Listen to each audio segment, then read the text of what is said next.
आप सब लोगों को नमस्कार। आज सुबह से पंजाब सरकार में आम आदमी पार्टी के मंत्री संजीव अरोड़ा जी के घर पे ईडी की रेड चल रही है।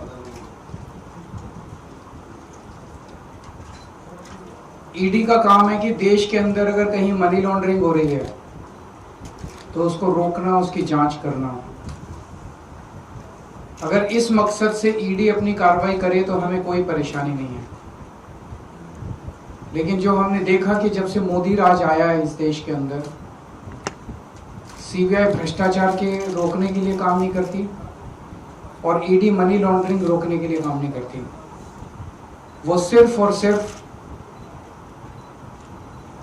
दूसरी पार्टियों को तोड़ने, उनके नेताओं को डराने, धमकाने और उन्हें बीजेपी में शामिल कराने का काम करती है। आज सुबह से जो संजीव अरोड़ा जी के घर पे कार्रवाई चल रही है वो भी उसी दिशा में एक कार्रवाई है। संजीव अरोड़ा के घर पे ईडी कोई मनी लॉन्ड्रिंग की जांच करने नहीं आई। पिछले 1 महीने के अंदर ये दूसरी ईडी की रेड है संजीव अरोड़ा जी के यहाँ। एक बार 17 अप्रैल को आई थी ईडी। संजीव अरोड़ा जी के जितने ठिकाने थे, गुड़गांव में, लुधियाना में, दिल्ली में, हर जगह उन्होंने रेड की। 3 दिन तक रेड चली। उस 3 दिन की रेड में ऐसा क्या था जो नहीं मिला, जो ढूंढने आज आए हैं। मैं बताता हूं कि उन 3 दिन की रेड में क्या नहीं मिला जो आज ढूंढने आए हैं। उसी वक्त अशोक मित्तल जी के यहां रेड हुई।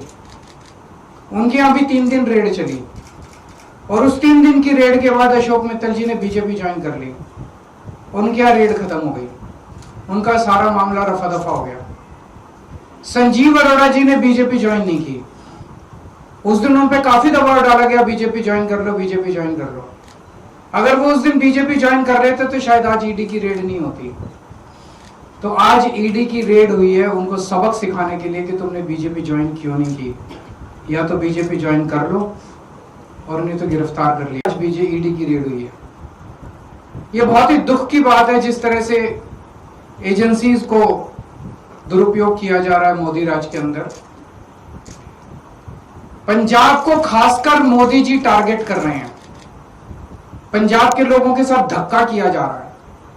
पंजाब के लोगों के साथ नाइंसाफी की जा रही है। पंजाब के लोगों को कुचलने की कोशिश की जा रही है। पंजाब के लोगों के साथ अन्याय किया जा रहा है। पिछले 4 साल में मोदी जी ने पंजाब में पहले 3 काले कानून लाने की कोशिश की। पंजाब के किसानों के विरोध के सामने मोदी जी को झुकना पड़ा। पिछले 4 साल से ग्रामीण विकास का हजारों करोड़ रुपया, जिससे मंडियों की, गांव-गांव की सड़कें बननी होती हैं, वो प्रधानमंत्री जी ने रोक दिया। पंजाब की पंजाब यूनिवर्सिटी टेक ओवर करने की कोशिश की गई। चंडीगढ़ को हरियाणा को ट्रांसफर करने की कोशिश, पंजाब से छीनने की कोशिश की जा रही है।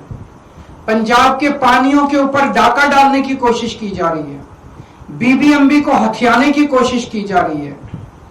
ऐसे न जाने कितने मामले हैं जो केंद्र सरकार और मोदी जी पंजाब के लोगों के साथ धक्का कर रहे हैं। और अब पिछले कुछ दिनों से रोज बस एक ही खबर है, आज ईडी ने यहाँ रेड कर दी, आज ईडी ने वहां रेड कर दी। जैसे ही बंगाल के चुनाव खत्म हुए, ईडी की पूरी दिल्ली की टीम, केंद्र की टीम सारी जो है वो पंजाब के अंदर आ गई है। इनका मकसद कोई काला पैसा ढूंढना है, मनी लॉन्ड्रिंग ढूंढना नहीं है। आज से 10 साल पहले प्रधानमंत्री जी ने खुद अपने भाषण में शुवेंदु अधिकारी के खिलाफ भ्रष्टाचार के आरोप लगाए थे, संगीन आरोप लगाए थे। कोई देश का प्रधानमंत्री अगर किसी के खिलाफ संगीन आरोप लगाए तो छोटी बात नहीं है।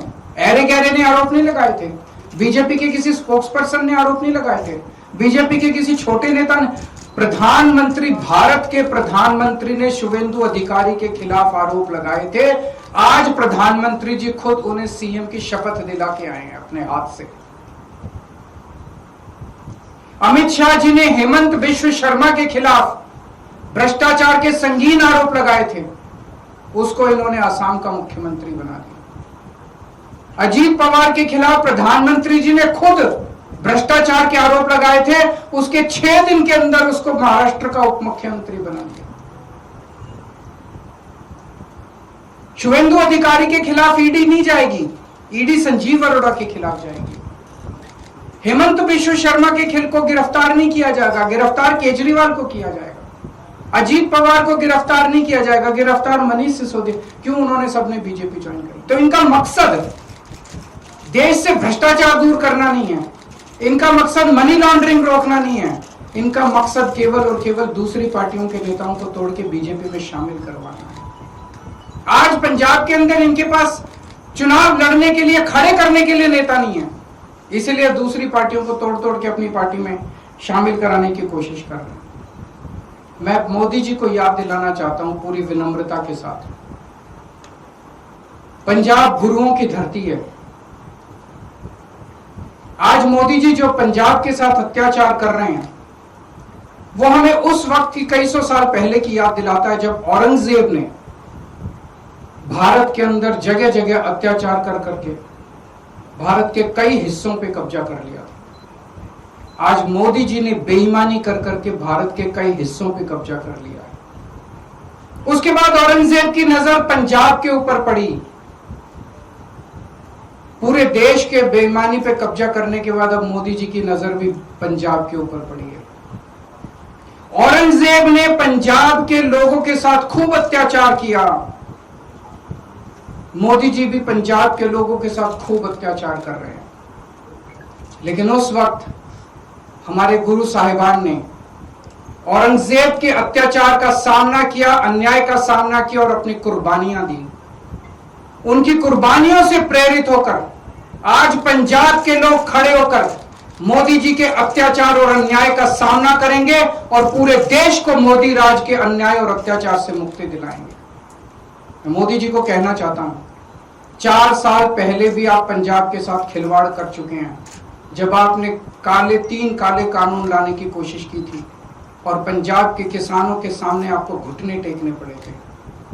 आज आपने फिर पंजाब को ललकारा है, पंजाब इसको बिल्कुल बर्दाश्त नहीं करेगा। मैं मोदी जी से हाथ जोड़ के विनम्रता से निवेदन करता हूं, पंजाब के साथ धक्काशाही करना बंद कीजिए। अगर आपका कोई प्रश्न है तो पूछ लीजिए। मेरा यही कहना है कि ये बेईमानी से जीते हैं बीजेपी वाले, ईमानदारी से ये चुनाव जीत नहीं सकते।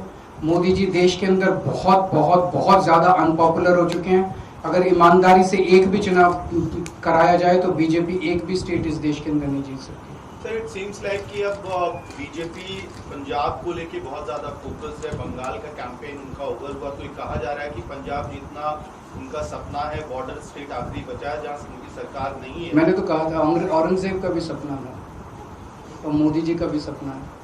औरंगजेब को भी पंजाब के लोगों ने मजा चखाया था, मोदी जी ये गलती ना करें। आज ये वाला चलाइए, नहीं तो आप भटक जाएंगे। Thank you.